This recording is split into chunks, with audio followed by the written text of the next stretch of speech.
नमस्कार शेतकरी मित्रांनो, तुमच्या सगळ्यांचं स्वागत आहे पुन्हा एका नवीन व्हिडिओमध्ये। मित्रांनो, शेतकऱ्यांसाठी एक महत्त्वाचा निर्णय आता उपमुख्यमंत्री अजित पवार घेणार असल्याचं समोर आलेलं आहे।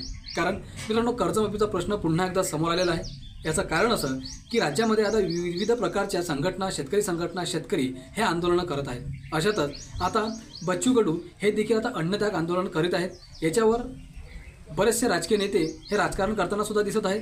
बरेचसे नेते हे कर्जमाफीची घोषणा कधी करणार, शेतकऱ्यांना अनुदान कधी देणार, अशा वेगवेगळ्या मागण्या घेऊन आता राज्य सरकार समोर जात आहेत। तर मित्रांनो, अशातच आता राज्याचे उपमुख्यमंत्री अजित पवार यांनी एका सभेमध्ये बोलताना सांगितलं की योग्य वेळी आम्ही शेतकऱ्यांची कर्जमाफी करू, परंतु त्यांची तारीख अजून डिक्लेअर केलेली नाही। मित्रांनो, शेतकऱ्यांना कर्जमाफी व्हायला पाहिजे हा सर्व शेतकऱ्यांचा देखील प्रश्न आहे, विरोधी पक्षनेत्यांचा देखील प्रश्न आहे। तर आता ही संपूर्ण माहिती आपण जाणून घेऊयात की उपमुख्यमंत्री अजित पवार यांनी त्या सभेमध्ये आणखी शेतकऱ्यांबद्दल काय काय सांगितलं, कोणकोणत्या योजनांबद्दल नवीन माहिती सांगितली, हे संपूर्ण माहिती व्हिडिओच्या माध्यमातून जाणून घेऊयात। त्यामुळे मित्रांनो, तुम्ही हा व्हिडिओ पूर्ण बघा आणि आपल्या माझी माहिती या यूट्यूब चॅनलला सबस्क्राईब करा। तर चला जास्त वेळ न घेता ही संपूर्ण माहिती जाणून घेऊयात। शेतकरी मित्रांनो, योग्य वेळी शेतकऱ्यांना कर्जमाफी दिली जाईल अशी ग्वाही राज्याचे उपमुख्यमंत्री अजित पवार यांनी दिली आहे। अजित पवारांनी गुरुवारी अकोला येथे पत्रकार परिषद घेतली।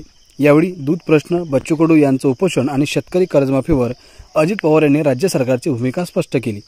मागील 5 दिवसांपासून शेतकरी कर्जमाफीसह विविध मागण्यांसाठी माजी राज्यमंत्री बच्चू कडू यांचं अन्नत्याग उपोषण सुरू आहे।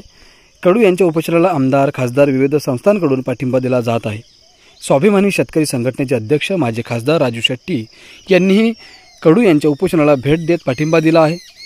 शेट्टी यांनी पाठिंबा देताना राज्य सरकारची मंत्री दिसतील तिथे तुडवा असं कार्यकर्त्यांना आवाहन केलं। त्यावर अजित पवार यांनी ही ठोकशाही वा हुकुमशाही नसून लोकशाही असल्याची आठवण शेट्टी यांना करून दिली। शेतकऱ्यांना कर्जमाफी देणार नाही असं सरकार कधीही म्हणालं नाही।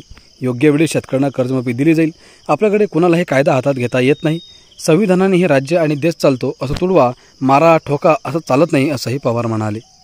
बच्चू कडू यांच्याशी चर्चा करून मार्ग निघू शकतो असं म्हणत अजित पवारांनी शेतकरी कर्जमाफीवर राज्य सरकारची भूमिका स्पष्ट केली।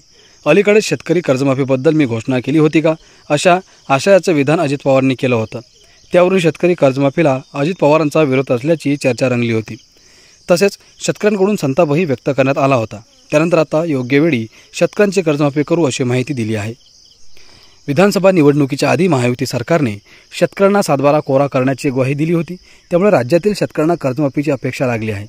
परंतु सरकार मात्र शेतकरी कर्जमाफीसाठी हालचाल करताना दिसत नाही।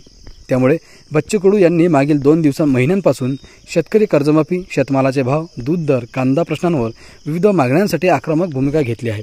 तसेच 8 जूनपासून अमरावती जिल्ह्यातील मोझरी येथे बेमुदत अन्नत्याग उपोषण पुकारलं आहे। शेतकरी कर्जमाफीसाठी मरण पत्करू परंतु झुकणार नाही अशी भूमिकाही बच्चू कडू यांनी घेतली आहे। तर मित्रांनो, बच्चू कडूंचा हा निर्णय शेतकऱ्यांसाठी कसा आहे कमेंट बॉक्समध्ये नक्की सांगा। आणि राज्याचे उपमुख्यमंत्री आता शेतकऱ्यांना कर्जमाफी कधीपर्यंत देणार आहेत हे सुद्धा पाहणं तेवढंच महत्त्वाचं आहे। मित्रांनो, अपेक्षा करतो की माहिती महत्त्वपूर्ण वाटली असेल तर व्हिडिओला एक लाईक करा, चॅनलला सबस्क्राईब करा आणि हा व्हिडिओ इतर शेतकरी मित्रांना शेअर करा। धन्यवाद।